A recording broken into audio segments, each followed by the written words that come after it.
শীতের রুক্ষতা কাটিয়ে প্রকৃতি যখন সবুজে ভরে যায়, মানুষের মনটিও সেরকম সবুজে আনচান করে।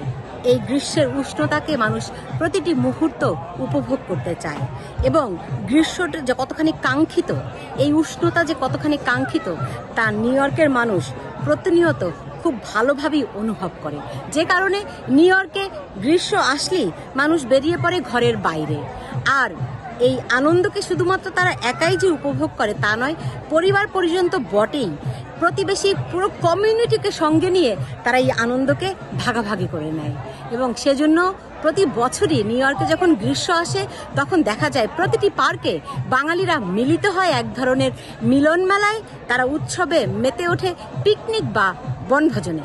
আজকে আমি সুলতানা রহমান এসেছি সেরকমই একটি পিকনিকে, আলবেনি ফ্রেন্ডস অ্যান্ড ফ্যামিলির পিকনিক বা বনভোজন। প্রতি বছরই তারা এই আয়োজনটি করে, এবার একটু ব্যতিক্রমভাবে তারা এই আয়োজনটি করেছে এবং আমিও আপনাদের সঙ্গে সেটি ভাগাভাগি করে দেখাতে চাই কতটি উৎসব মুখর পরিবেশে তারা এই পিকনিককে উপভোগ করছেন। ছেলে, বুড়ো, শিশু কেউ বাদ নেই, প্রায় 500 মানুষ এই আলবেনির এই পিকনিকে, আলবেনি ফ্যামিলি অ্যান্ড ফ্রেন্ডস পিকনিকে অংশ নিচ্ছেন এবং আমি আপনাদেরকে দেখাতে চাই। কেমন আছেন আপনারা? কেমন হচ্ছে পিকনিক? ভালো হচ্ছে। কি পিকনিকে আসতে কেন ভালো লাগে বলেন তো? পিকনিকে এত লোকজন একলা হয়েছি, অনেক লোকজন একলা হয়েছে, এই যে ভালো লাগছে। আচ্ছা, সবাই একসঙ্গে দেখা সাক্ষাৎ হলো। শীতকালটা কেমন লাগে? শীতের পরে যখন এরকম পিকনিকে আসে তখন কেমন লাগে? ভালো লাগে। শীতের সময় বেশি ভালো লাগে না, বুঝছেন? শীতের সময় আমাদের জন্য একটু অসুবিধা, আনন্দ লাগে। আমার টাইমে বেশ আনন্দ, শীতের টাইমে সবথেকে ভালো। একটা পিকনিক হয় না তো, অনেকগুলো পিকনিক হয়, রাইট? সবগুলো পিকনিকে যান? পিকনিকে যাই, কিন্তু শীতের টাইমে এত ভালো লাগে।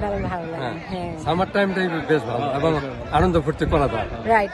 মানুষ শুনছিলেন, মানুষ আসলে এরকম শীতের মুহূর্তটির জন্য অধীর গ্রীষ্মের এরকম মুহূর্তটির জন্য অধীর আগ্রহে অপেক্ষা করে কবে গ্রীষ্ম আসবে, তারা ঘর ছেড়ে বাইরে বেরোবে, আনন্দ উৎসব করবে।